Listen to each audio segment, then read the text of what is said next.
Assalamualaikum guys, ketemu lagi dengan aku, Pujadi Sari.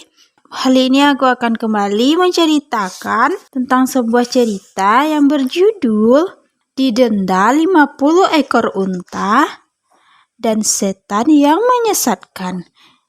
Gimana ceritanya? Tanpa berlama-lama, let's get it! Didenda 50 ekor unta.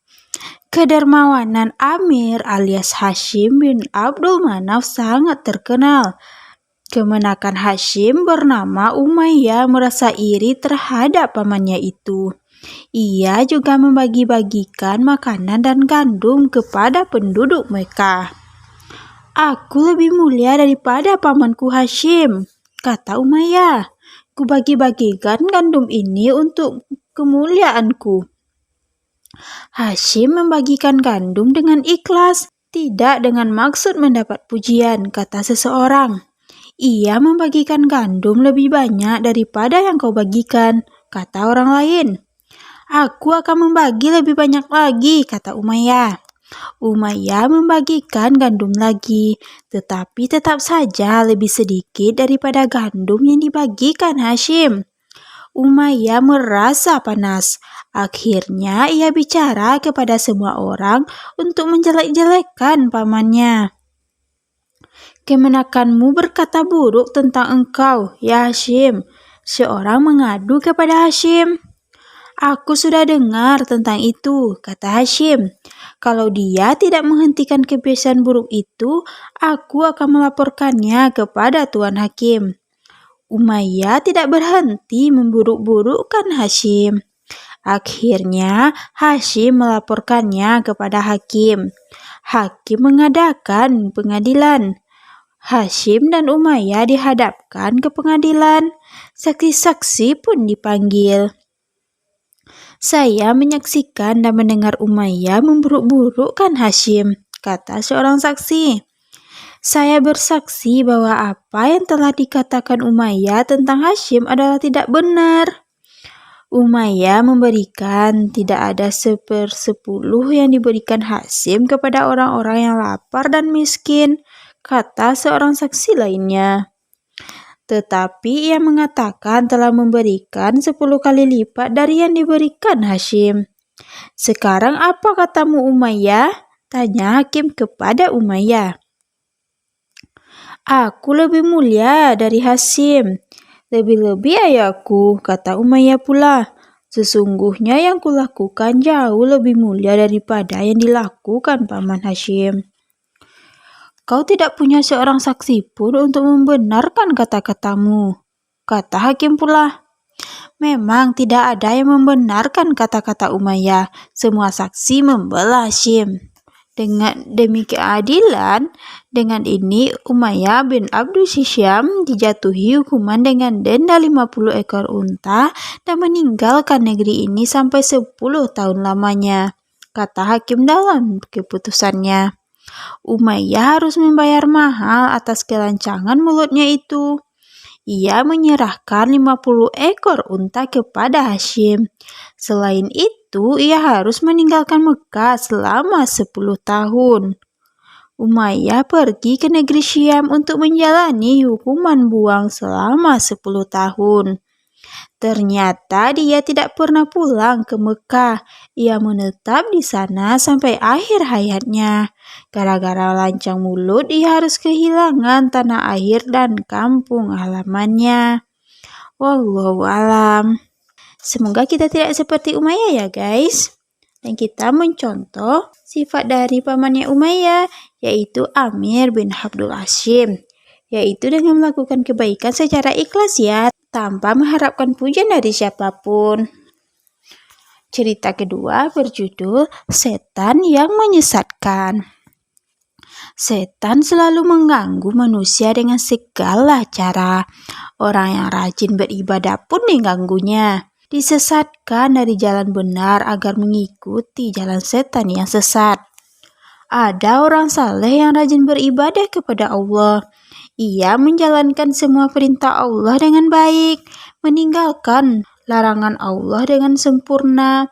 Ia rajin melakukan sholat sunat. yaitu sholat di luar sholat wajib 5 waktu. Lalu membaca wirid sampai hampir sepanjang malam. Pada siang hari pun ia melakukan sholat sunat dan membaca wirid terus-menerus. Tidak ada waktu dalam hidupnya tanpa beribadah.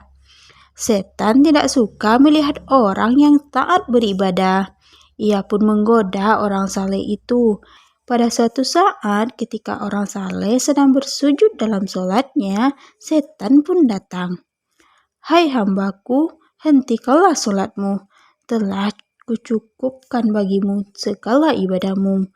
Sejak saat ini kau tidak diwajibkan lagi sholat karena kau telah melakukannya lebih banyak daripada yang harus dilakukan manusia.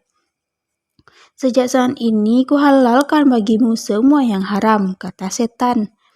Ia berpura-pura menjadi malaikat yang menyampaikan wahyu. Seolah-olah Allah mencukupkan ibadah orang saleh itu. Sekarang orang saleh itu tidak perlu beribadah lagi karena dia melakukan ibadah sangat banyak. Lebih banyak daripada yang seharusnya dilakukan manusia dalam hidupnya. Orang saleh itu mendengar jelas suara setan. Ia menyangka setan itu benar-benar malaikat. Namun ia heran, mengapa malaikat menyampaikan wahyu kepadanya? Padahal wahyu hanya diperuntukkan bagi para nabi. Sedangkan setelah Nabi Muhammad SAW, Allah tidak akan mengutus nabi lagi. Nabi Muhammad adalah nabi terakhir.